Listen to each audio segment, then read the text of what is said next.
There was no benefit in forcing each other for some rules that were unsubstantial. It would only hurt Anna and Nightingale. Thinking this, Roland felt much relieved. Soon, Wendy brought Summer over. Roland walked slowly towards Summer and gently told her that she could choose to live in the castle or go home as long as she came to practice her abilities and attend classes every day. At the same time, Roland welcomed Summer to become a member of the Witches' Union. Regarding her unique ability, Wendy had already recorded it very clearly, so Roland did not conduct any more tests and directly placed the contract in front of her. Summer picked up the pen and stiffened for a while before shyly admitting that she could not write. Roland smiled and told her it was okay, a handprint would also do.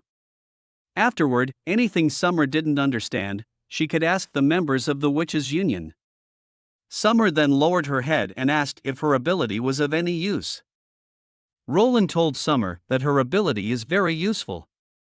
Her ability will make her becoming a famous detective. Summer looked confused. What is a famous detective?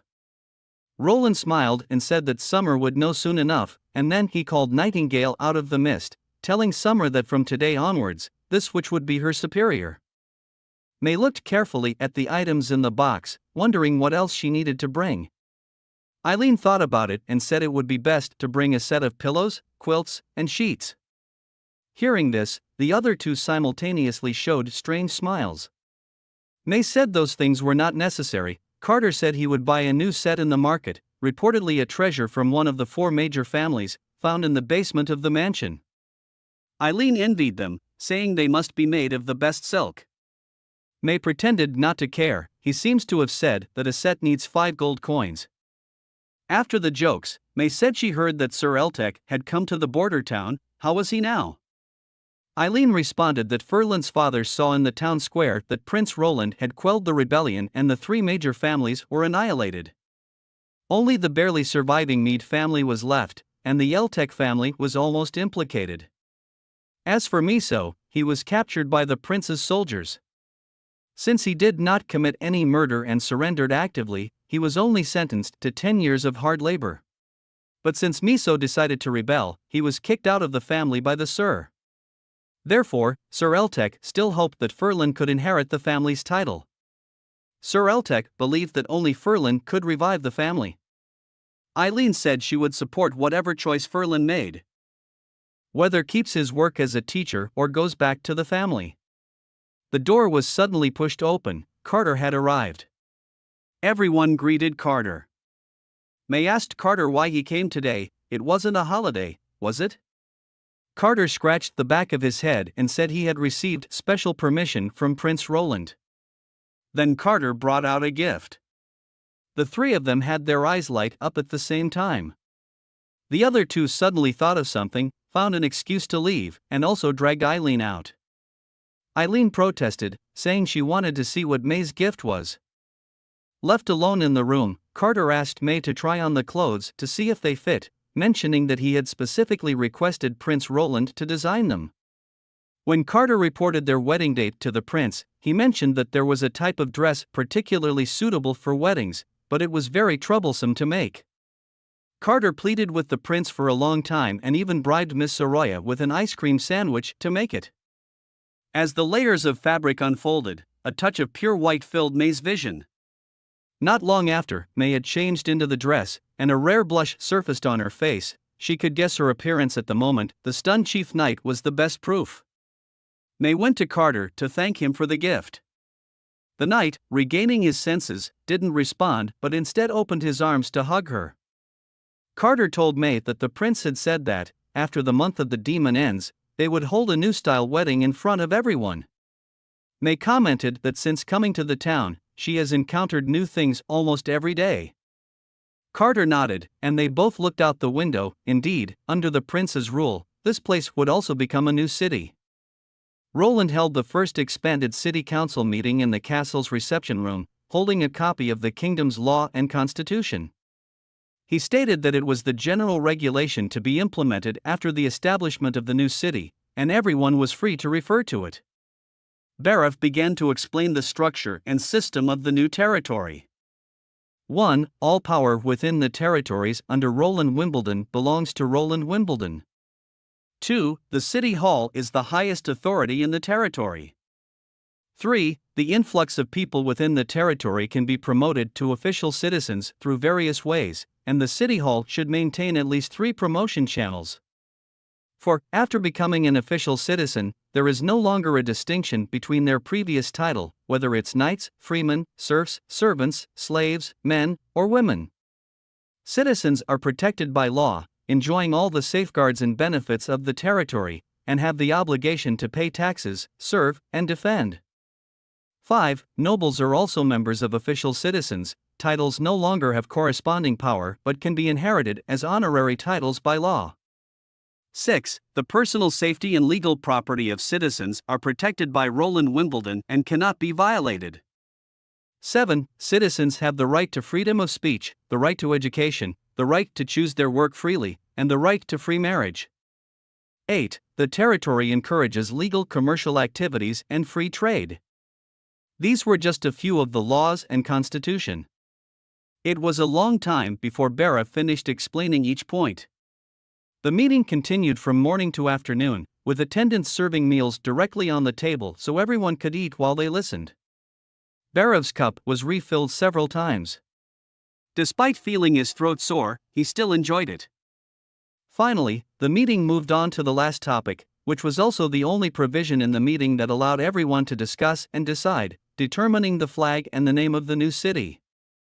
After several rounds of voting and elimination, the flag and the name of the new city were finally selected. The flag is based on the emblem of the Grey Castle royal family, the base pattern still being a tower and a long spear, with a new pentagonal star added above the tower and 3 smaller stars below it. The large star symbolizes the Lord, Roland Wimbledon, while the smaller stars respectively represent the City Hall, the First Army, and the Witch Union. As the dark clouds slowly disappeared and the sun gradually rose, the horizon was dyed golden, and the whole world was enveloped in warm and bright sunlight, bringing light and heat to the earth. The new city was established as the City of Neverwinter. In the square, many townsfolk have already gathered. The laughter and cheers of each individual radiating throughout. The older residents still remembered how last year the prince, in celebration of the end of the month of the demons, named the first day following as the Victory Day. On this day, the entire town not only had a holiday, but a grand bonfire banquet would also be held in the central square. The new residents who had heard about this celebration all chimed in, enjoying the hard-earned moment of peace. By the time the sun had reached its horizon, the square was filled with people. Soon, the prince made his appearance at the center stage. The overwhelming cheers erupted. People around excitedly raised their hands, shouting, "Long lives the prince!" The fourth prince smiled, waiting for the people's cheers to subside, and proclaiming loudly, "Once again, they have triumphed over evil." The prince once more thanks everyone for their contribution to this land. This glory belongs to them. It belongs to everyone who has shed sweat and blood for the border town. The prince's steady and emotional voice, as if endowed with magic, clearly reached the ears of every resident. The prince continued, "Evil has not been completely eradicated, it will return sooner or later. But no matter how many times the enemy comes, as long as they are united and work together, victory will ultimately belong to the border town." The prince raised a glass of red wine. "Now, let them cheer, let them raise their glasses to celebrate this hard-won victory." Cheers reverberated across the square, everyone waved their hand to pay respect to the prince. Next, it was time for the Starflower Troupe to take the stage, and many excitedly whistled. Anna, standing by, held a thin black flame in her hands, cutting the wood into pieces, and then directly used the wood to ignite a soaring bonfire. Seeing the witch's power, the onlooking crowd did not feel fear. Instead, they loudly shouted her name. Whole lambs were roasted over the bonfire, and the atmosphere on the scene reached its climax. Everyone happily waved their flags, enjoying the food and drinks, while celebrating this hard-won victory day. Back in the Lord's castle. Just like a year ago, the castle's evening feast belonged to the witches. Compared to the last time when only 5 witches participated in the barbecue feast, this time it was much more lively. Not only did all the initial witches attend, but Maisie, Lucia, Agatha, Spear, Paper, and newly joined Summer were also here. Plus members of the Slumbering Isle. The total number reached 25.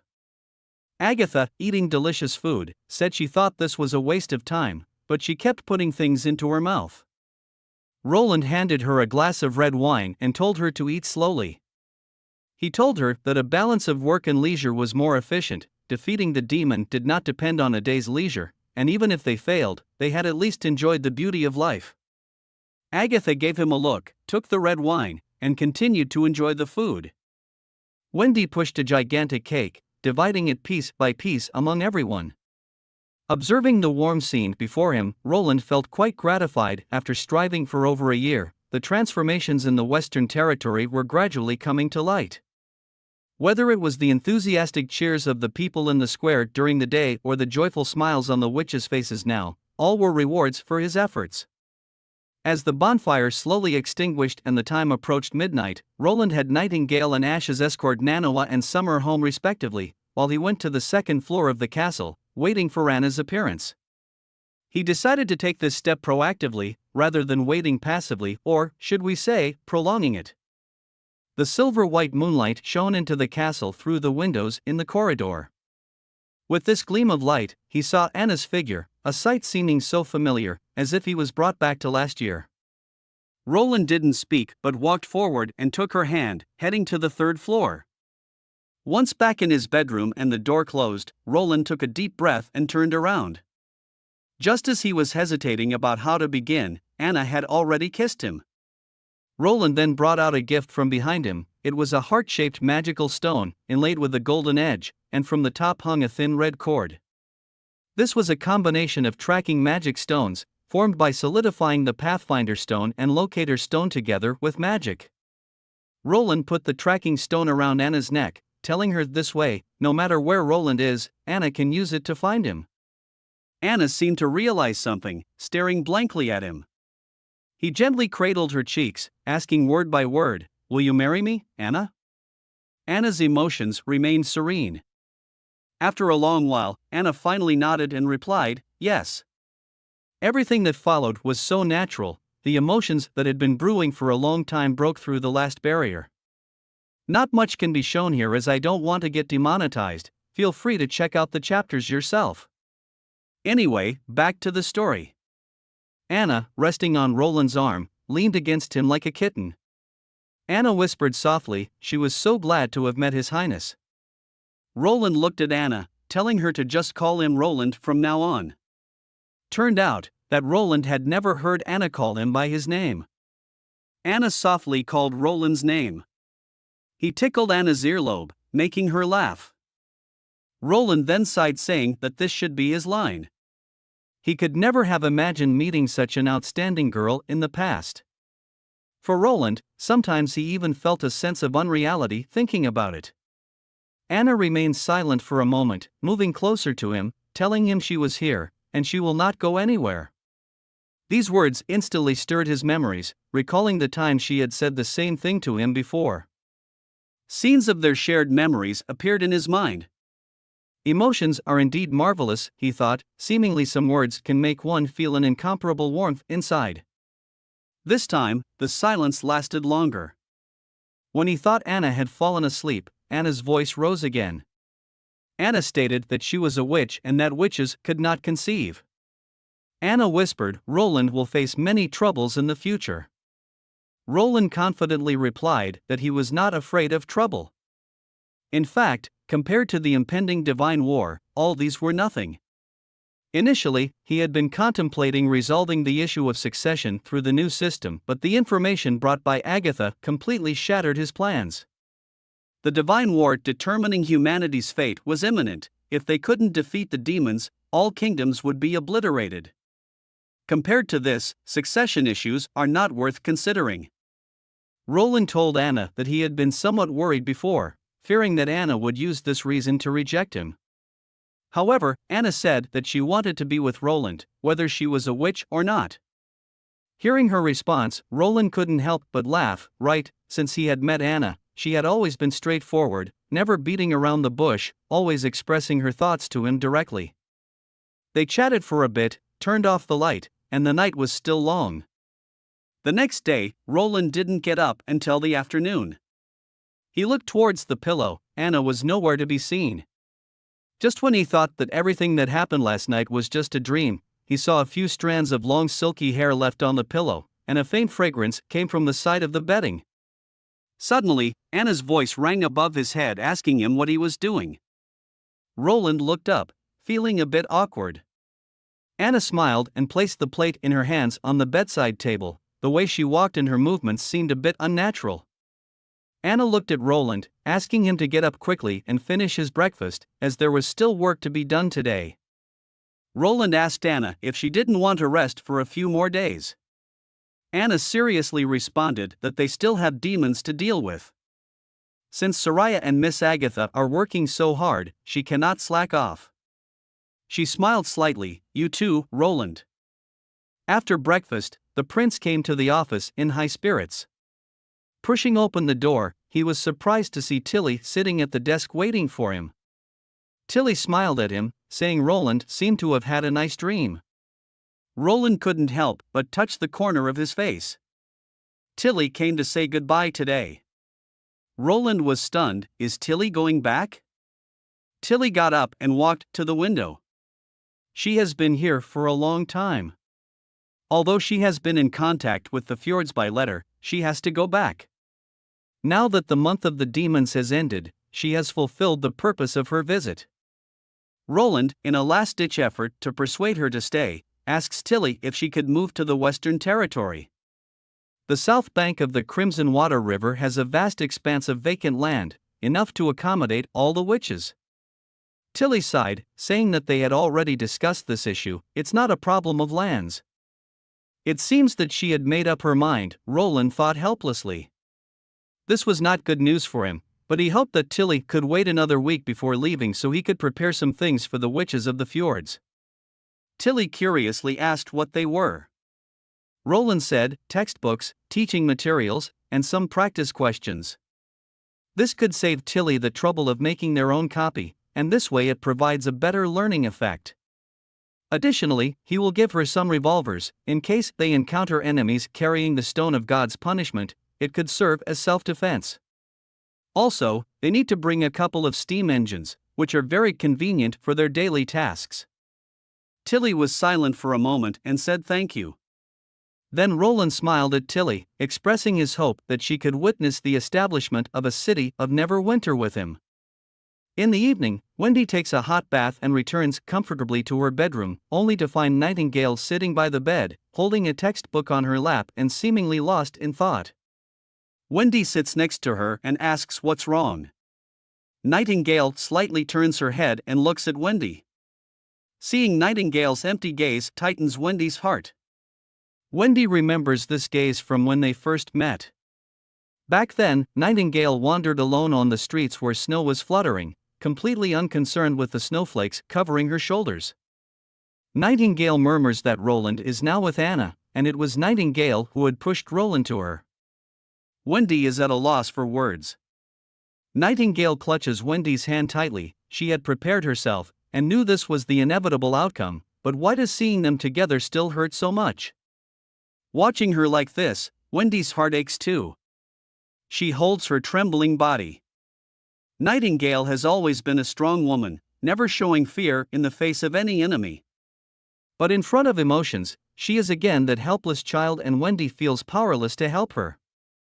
Wendy can only hug her and gently pat her shoulder, telling her, if you feel hurt, it's okay to cry. Nightingale shakes her head, her voice muffled, saying that she had sworn never to cry again when she left the Garland family. Her voice gets lower and lower, finally almost inaudible. Wendy feels a growing warmth and moisture on her chest, but even so, not a single sob escapes Nightingale. She is resisting fiercely, her shoulders trembling, her grip tightening. Nightingale says firmly that she hasn't cried. Wendy closes her eyes, starting to regret some of the things she said to Nightingale. Staying by his side is a simple answer. In fact, most witches will stay by Roland's side because they have nowhere to go. Not many men could accept a woman who can't bear children and can't pass down the lineage. This was a universal fact all the witches understood. However, the most important thing about staying by one side is the distance between them. Like the sun, everyone can bathe in the light it brings, but the closer one wishes to get, the more likely they are to get burnt. And Nightingale clearly wishes to do more than just watch from afar. Wendy knows this is not an easy path to follow. Softly, she suggests to Nightingale that perhaps she should let go. Even if Nightingale steps back, she still has her sisters to accompany her. A long silence makes time seem to solidify at this moment. Several times, Wendy can't help but want to speak again, but the words ultimately fall back before they leave her mouth. Until Nightingale lifts her head. There's a slight redness around her eyes, but the tears are gone. Nightingale says she won't give up, no matter what, she wants to stay by Roland's side to the very end. This is her answer. Several days later, the wedding of the Chief Knight Carter and the Star of the Western Territory, May, took place in the castle garden. Everyone came to attend, even the busy chief alchemist, Kyle. Lily scattered petals and everyone offered their blessings to the new couple. Anna caught a petal from the sky. Just as Roland was asking Anna if she liked such weddings, suddenly, a bunch of petals fell from the sky. Lightning scratched her head, saying it was an accident. Roland helplessly looked up at the two little girls in the sky. Roland then looked at the two main characters for today. May appeared in the garden in a pure white wedding dress, and Carter, the other protagonist of this wedding, was dressed in a black suit. They stood together, they seemed like a match made in heaven. Barav, acting as a witness, read the new wedding procedure written by Roland. First, the couple exchanged rings.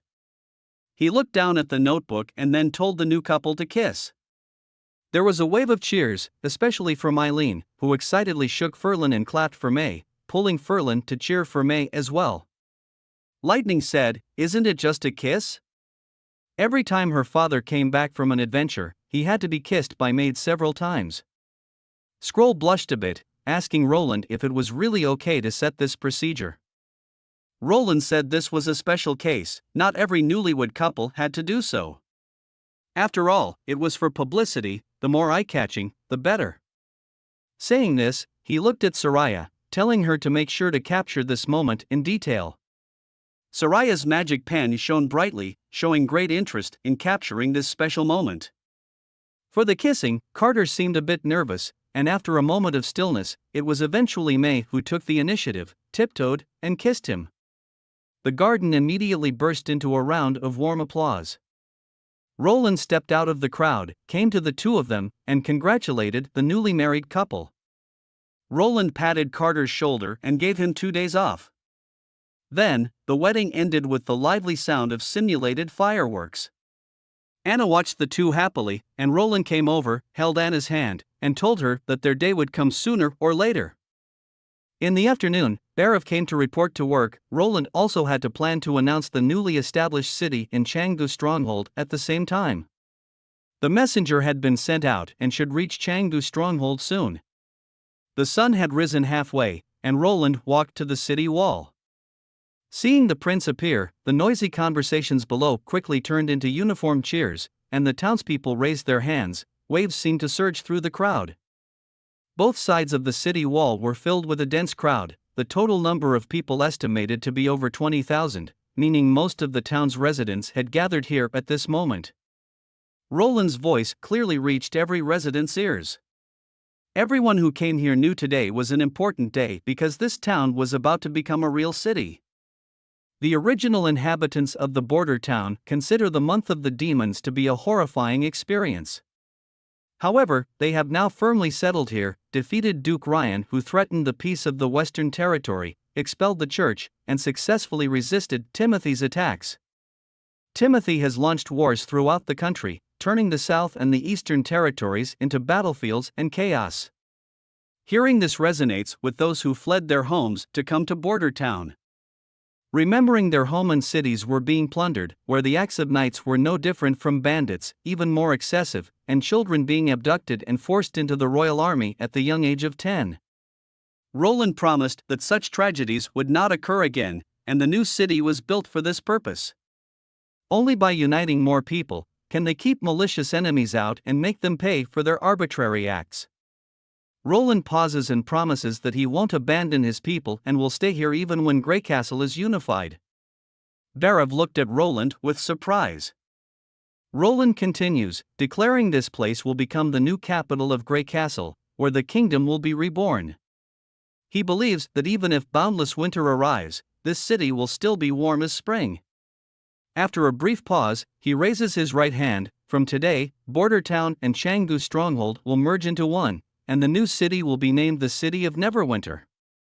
The citizens watched the new flag being raised and everyone started cheering, shouting out loud, "Long live Neverwinter!" Tilly watches the cheering residents, feeling a surge of emotion. The seeds of Roland's revolution have been sown, and one day, Roland will witness this spark turn into a raging fire that will sweep across the entire continent. Meanwhile, in the higher level of the Holy Hall, Zero sits on a sofa, slowly reading the latest news. After becoming the Pope, Zero has felt more at ease. She's not tense about the increasingly approaching divine war, instead, there's a hint of anticipation. Few people can catch Zero's attention, and Roland Wimbledon just happens to be the only mortal who interests her now. She recalls from Garcia's memories that a mate of the fourth prince had once poisoned him with a fatal poison, but for some reason, it had no effect. Did the maid deceive Garcia, or is the present Roland Wimbledon no longer the fourth prince of the past? The transformation of the fourth prince is too dramatic, so Zero believes that something must have happened with the new fourth prince. Nevertheless, Roland Wimbledon must fall under the church's control, or rather, become a part of her. Zero can't help but lick her lips. She can't wait to have Roland. Isabella soon walks over, massaging her neck. Every day she is frustrated dealing with those meetings and bickering with those old men. Zero says that although witches are the essence of the church, without those men, they wouldn't be able to easily amass such resources to achieve their ultimate goal. Zero comforts Isabella, pouring her a cup of tea, and inquires about the progress of pill manufacturing. Yawning, Isabella mentions they have approximately 400,000 pills produced. She then asks if Zero really intends to engage all the civilians in a battle against the demons. Millions of people could deplete Hermes' resources in a short time.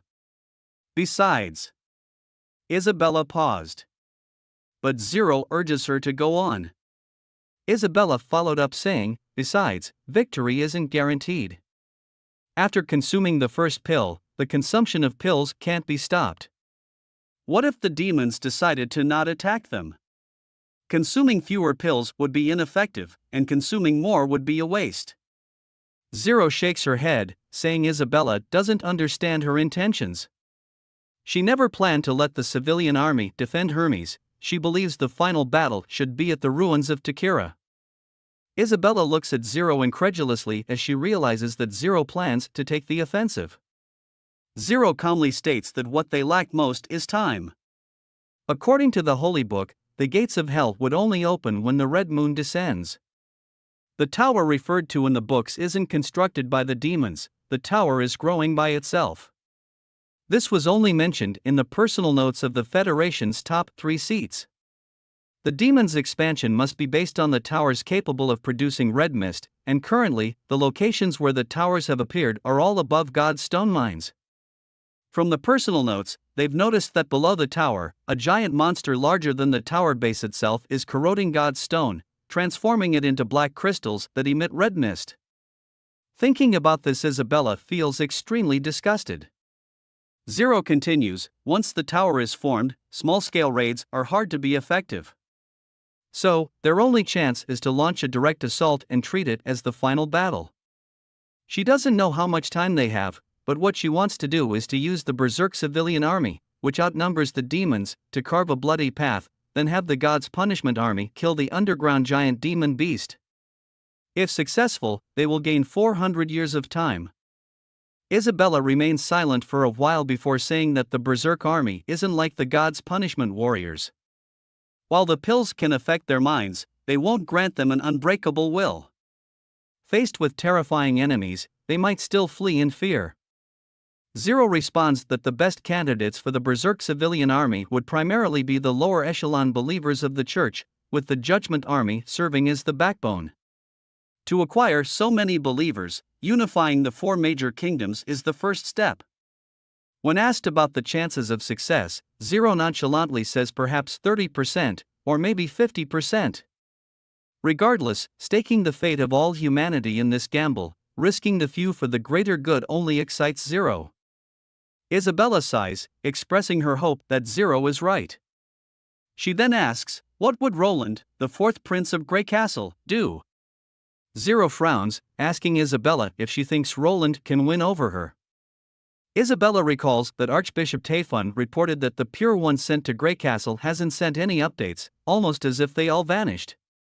Additionally, they've lost a Pure One in the royal capital, a candidate for bishop, and the cathedral at Changgu Stronghold. Since the church began moving against the four major kingdoms, they had never encountered so many setbacks. It seemed that dealing with the western region always led to their defeat, and Isabella pauses before suggesting that it almost felt as if the gods were favoring and protecting Roland. Zero abruptly bangs on the table and tells Isabella to shut up, glaring at her. She declares that Isabella knows nothing of the gods and insists that Roland is merely a mortal. His knowledge and schemes will, in the end, become a part of her. Regardless of what the fourth prince can achieve, she and the church will do better. When the church's army invades the western region of Grey Castle, Isabella realizes who is the true favorite of the gods. Isabella looks at Zero, seeing her like this for the first time and not knowing what to say. Finally, she remarks that Zero is becoming more and more like a pope. Zero understands the implication in Isabella's words but cannot explain to her that no matter who becomes the pope and regardless of their original intentions and ideologies, undergoing the divine prayer room will bring about unimaginable changes. It is there that Zero realizes that gods do truly exist. Isabella left with a heavy heart, leaving Zero standing silently beside the table, trying to settle her emotions. For someone who had lived for over 2 centuries, this shouldn't be the case. But when Isabella spoke about matters involved with God, she couldn't control it. Realizing her thoughts were in disarray, Zero simply closed the door and walked towards the bookshelves. Where she stood was the highest point of the secret holy room, also where the prayer room was located. Pushing open the secret door formed by the bookshelves, she climbed a narrow set of stone stairs and entered a room without windows. Zero closed her eyes, feeling as if someone was summoning her. Gradually, changes appeared in the room, as if something had leaped into her mind. Zero believed this to be the revelation of the gods. The giant painting at the very top was undoubtedly the god itself. It depicted a seemingly boundless world, with a massive red hemisphere hanging at the center, composed of substantial magical power. Just by gazing at it, one could feel its endless and surging strength. Zero was sure this was the god. Suddenly, 4 paintings appeared around Zero. The secret history of the church recorded the speculations of the former Federation leaders and popes about the paintings, and most agreed on one conclusion: the place for the final battle is within these 3 paintings. The first painting depicted a throne constructed of dozens of weapons and skulls, with a city composed of towering stone towers outside the window. According to the secret history, the content of this painting should point to the city of the origin of demons, and it is located within the northwestern corner of the Kingdom of Dawn. Zero focused her attention on the throne. Today, she did not see the owner on the throne. The visions in her mind were not always the same. Sometimes she could see a knight in armor sitting on the throne, but such scenes were rare. Most of the time, the seat was empty. The second painting was much more strange.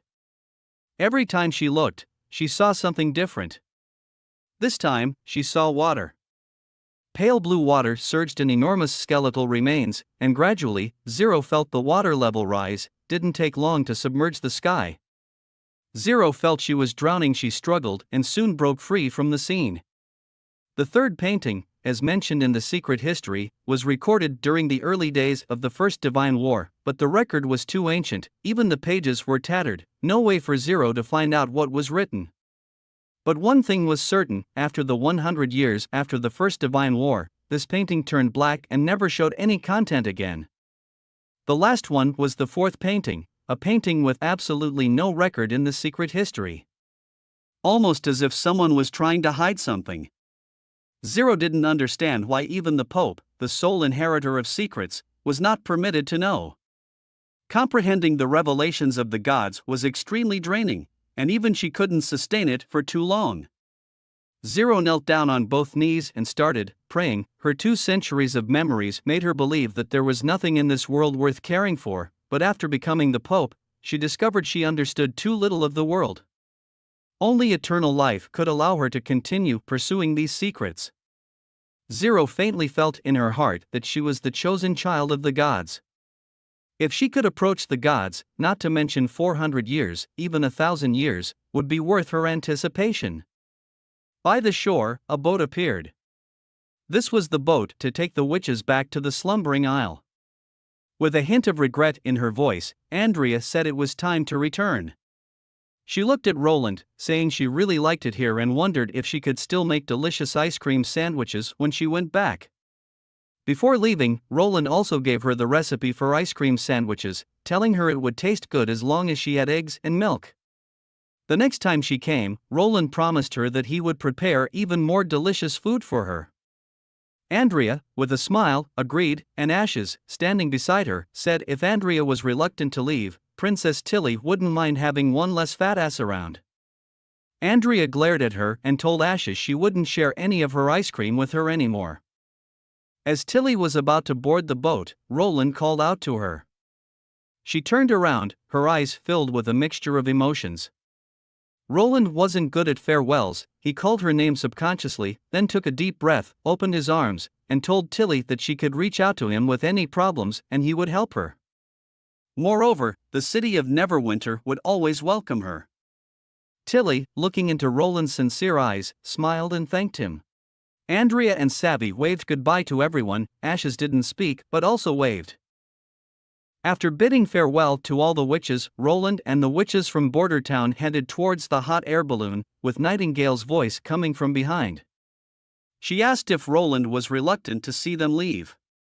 Roland felt a bit regretful and mentioned how nice it would be if all the 300 witches from the Slumbering Isle could come to the western region.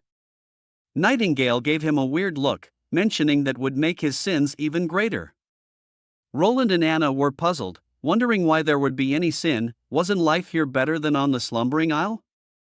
Nightingale, looking at them, was at a loss for words and could only angrily walk away while pulling Wendy towards the hot air balloon, leaving the 2 puzzled individuals behind.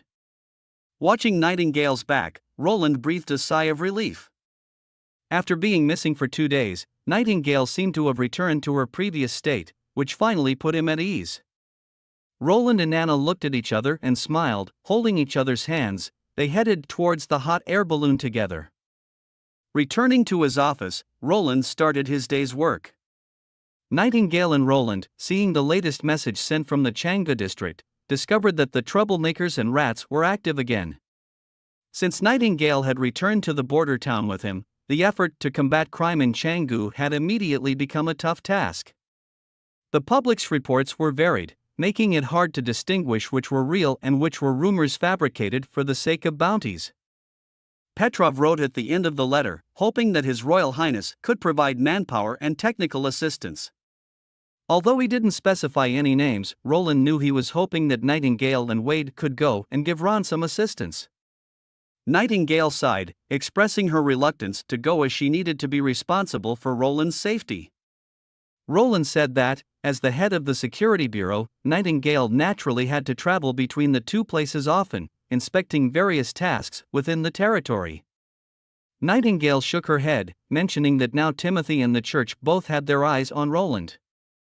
If they sent witches in an attempt to assassinate Roland, only Nightingale could stop them.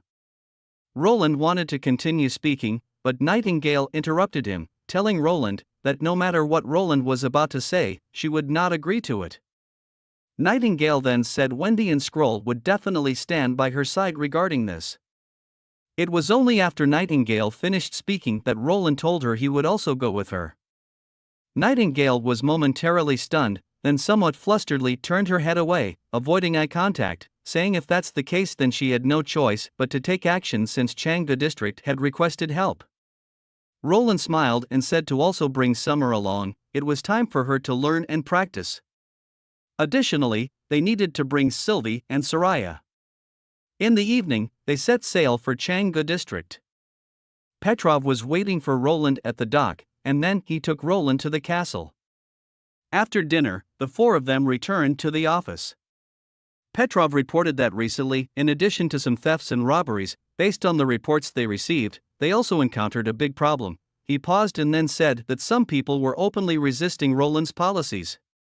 Roland asked him to elaborate.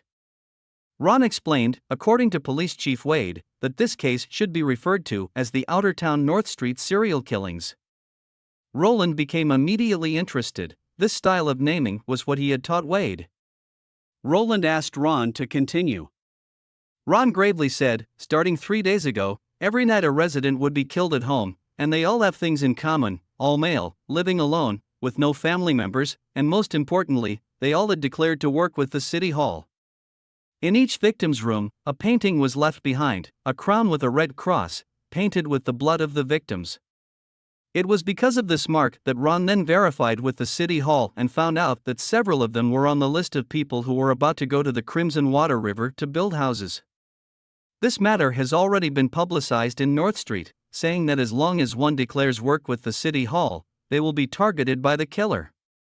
Petrov said that initially, the recruiting process was already very slow, and once this news spread, it might have a negative impact on Roland's construction plan. When Roland asked if there were any clues to the murderer, both shook their heads. No one had seen the crime scene, and sending people to search seemed impossible without any leads. When asked how such incidents were resolved in the past, Ron said that it was usually dealt with by the patrol team, but they didn't have any standardized procedures. If the impact was significant, the victims' families might appeal to the Lord, who would then pressure the gangs and rats to hand over the culprits. Whether the handed over individuals were the actual culprits or just scapegoats, nobody cared. If the killed were outsiders or someone who lived alone, the authorities would often turn a blind eye. This was outright lawlessness, Roland thought. This way, the judiciary was virtually handed over to the rats. However, no matter what, Roland would never allow scapegoating in his territory. Roland sat down and told the two that, starting tomorrow, the Security Bureau would take over this case.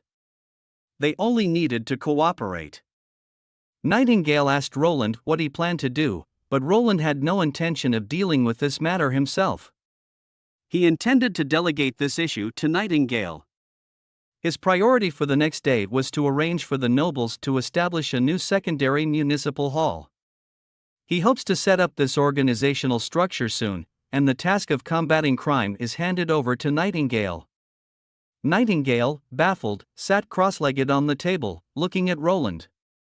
Roland explained that she, as the head of the Security Bureau, should decide how to solve the case. All the police forces in the city of Neverwinter, including Wade and Ron, are under her command.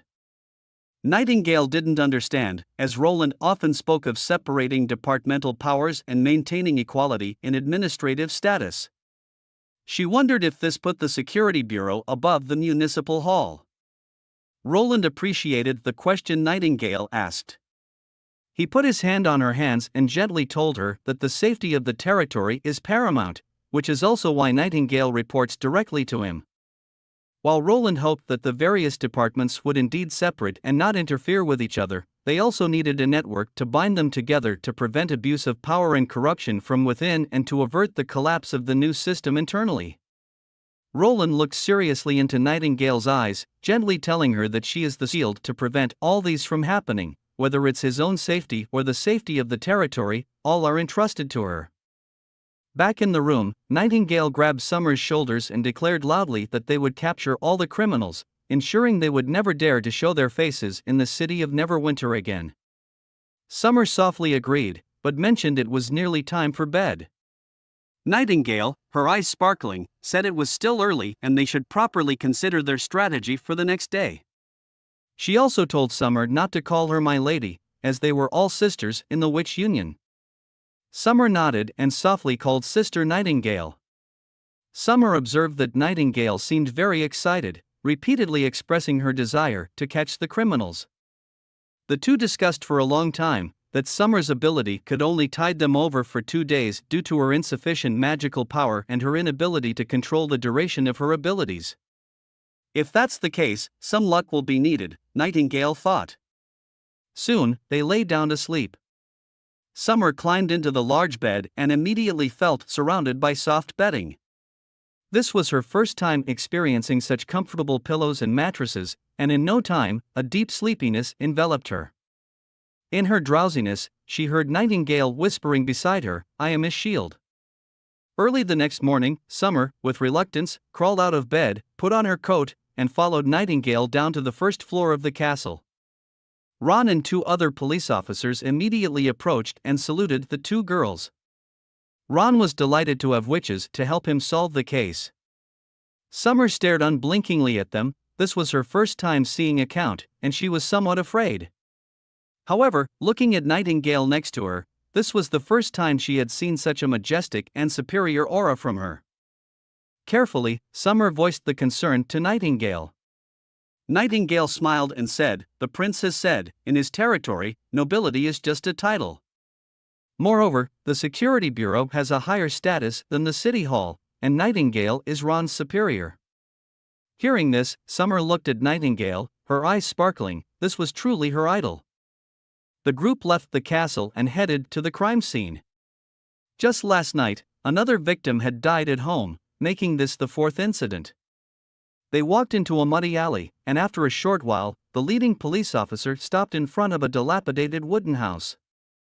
Summer followed Nightingale into the house, her heart skipping a beat. Inside, she saw a man lying on his back on the floor. There was a deep cut in his throat, and on the wall facing the door, there was a dark red mark of a crossed crown. The intense smell of blood assailed her senses. She hastily covered her mouth, almost vomiting. Ron, with concern, approached Summer, suggesting she step outside for some fresh air, but Summer saw Nightingale had already crouched beside the body, calmly examining the wounds. She didn't want to embarrass Nightingale, she had to endure. Nightingale asked Ron when the body was discovered.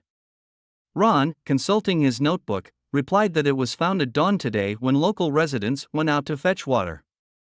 The door was left open, the murderer intended for everyone to see. The victim's name was Shovel, a free citizen who used to be a rat, but he didn't have any valuables. Also, no one nearby heard any noises. Nightingale pondered that to kill such an adult man some noise would have to be made. Even if his throat was slit, he wouldn't die instantly. Struggling or pounding on the floor should have created quite a commotion. Nightingale instructed Ron to bring over everyone from the surroundings. She wanted to question them personally. She also asked Summer to call Soraya over. When they returned to the alley, besides Soraya, 2 more individuals were with Summer. Lightning and Maisie flew into the house, loudly protesting about being left out of such matters, mentioning that they had specifically worn the detective attire recently designed by Roland to help with solving the crimes. Nightingale glared at the 2 angrily. While she was away, how could Lightning and Maisie leave the prince's side? Lightning weakly responded that Sylvie was there, and no one could easily approach him, and what danger could he meet in the castle hall during a noble meeting? Both wanted to help solve the case at the crime scene, but Nightingale, in her anger, told them they must go back to protect the prince before the meeting ends. Nightingale closed the room door and conveyed the capture plan to everyone. Summer will use her ability to rewind time to see what had happened, and Soraya will draw the criminal's appearance. Magical power surged from Summer's fingertips, and 2 police watched the scene curiously. One of them commented that these illusions were too realistic, saying it's like the power of demons. Before he could finish, Ron silenced them. Summer continued to rewind time. The body on the floor disappeared and then reappeared on the bed. At this time, the man had not been killed. It was then that Ron understood that Summer's ability couldn't last too long and might miss the murder process. Nightingale nodded, knowing the criminal would take a longer time to leave a mark, and continued to instruct Summer on when to rewind. Summer nodded, took a deep breath, and again used her ability, setting the rewind point between 2 and 3 o'clock. Magic surged towards the empty wall, forming into a standing stranger. He was using a blood-soaked sheet to sketch something on the wall. The killer was an ordinary male who was shorter than Shovel. Since his face couldn't be seen, Summer continued to use her ability to rewind 10 more minutes. This time, everyone clearly saw the true face of the killer. The killer first tied a rope around Shovel and killed him, then dragged him onto the floor, pulled out a dagger and slit him. Throughout the process, Shovel didn't resist at all. He was completely like he was in a very deep sleep. Summer had used up her magic, and Nightingale supported her from behind, catching her fall. Ron seemed to realize something, questioning why Shovel hadn't resisted at all. He then looked around. The only thing he could think of to allow someone to be in this state was the dream water. The killer must have didn't want to splatter blood on himself, so he killed Shovel using a rope first. It was then a police spoke up, claiming to recognize the man, drawing the attention of everyone. He said this man used to be a patrolman, and he knew the man's approximate address. Nightingale nodded. Their luck indeed was good, and she loudly instructed everyone to move out to apprehend the criminal. The group quickly obtained the exact location of the culprit's residence through inquiries. The group rushed into his house, and the police swarmed in, subduing Mance, who had just awoken from bed, and then tied him securely. Mance, in terror, shouted for release. Ron approached him, slapped him twice, pulled his hair, and threw him harshly to the ground, silencing him instantly. He glared at Mance, condemning him for opposing the prince, stating that hanging him at the city gate was too merciful. Mance continued to make excuses, and Ron's punch knocked out his teeth. Mance opened his mouth in pain, and the look in his eyes was a mix of disbelief and intense fear when Ron mentioned that they had witnessed the act of murder the previous night. Nightingale retrieved the dream water from Mance's coat and questioned who had instructed him to do these deeds. Mance continued to deny it, and Ron raised his fist again, warning him to tell the truth or experience the wrath of the nobility. Nightingale did not intervene. Mance hesitated, and the fists landed on him again. After several punches, Mance confessed that someone from the inner city area instructed him to do so. He was promised 4 gold coins for every person he killed.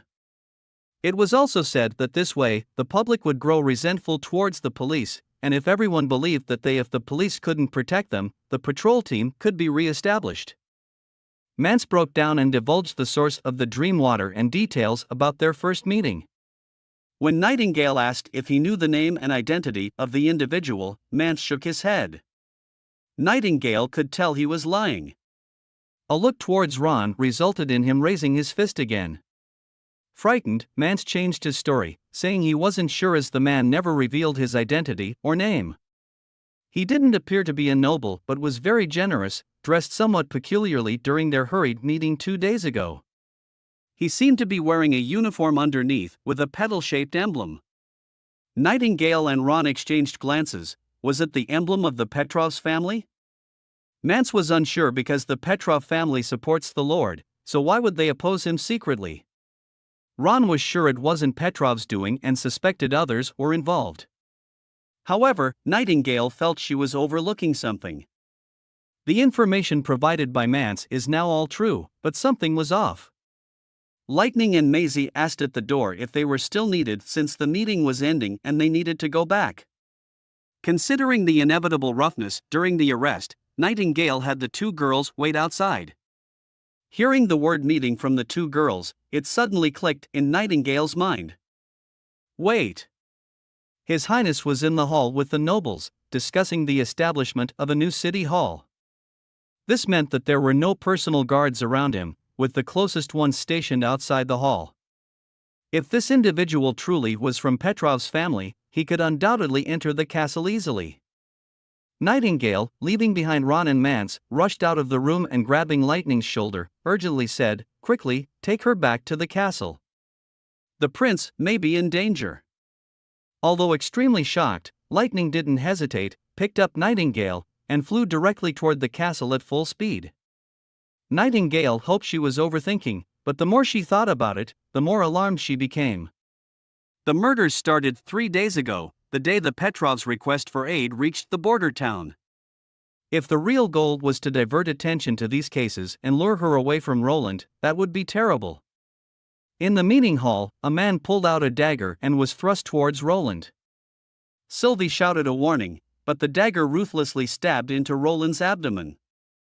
Nightingale sprinted into the castle. She dissolved into the mist, swiftly running into the meeting hall, her heart sinking instantly. The meeting hall was in utter chaos, with the nobles seemingly greatly shocked, all congregated against the walls, whispering amongst themselves. The guards were sealing off the scene. The high table, which should have been occupied by Prince Roland, was empty. A man lay on the floor. Due to the stone of God punishment he was wearing, Nightingale could not see the man's face. For a moment, she felt her entire world turned upside down. She emerged from the mist, and the scenes before her eyes regained color. It was then she saw that the man on the ground was not Roland, but a guard she had never seen before. He was wearing the formal attire of the Petrov family, with a dark red patch on his chest that looked like a gunshot wound. A familiar voice sounded beside her, calling her name. She turned her head, and the speaker was Roland, who was encircled by several guards in a corner of the hall. Nightingale opened her mouth, yet no words escaped her. Her body weakened as if she had survived a catastrophe. At this moment, all she wanted to do was to hug Roland tightly. She got into the mist, passed through the guards, and hugged Roland tightly. Her arms clung tightly to the prince's back, her head buried in his chest, listening to his heartbeat, as if only by doing so could it prove that everything was merely a false alarm. Roland also seemed to realize something, clapped his hands towards the nobles, apologizing for the turmoil, and told everyone to proceed to lunch and enjoy their meal, with the meeting to continue in the afternoon. Back in the office, Roland asked Nightingale if the murderer was related to this assassination attempt. Nightingale, her emotions gradually stabilizing, responded affirmatively. When she found out that the person behind the criminal was a guard of the Petrovs family, she immediately rushed over. Roland sighed, reflecting on the fact that the assassin, who had managed to plan to this degree, accounting for both Roland's visit and the witches, was truly wasted just being an assassin.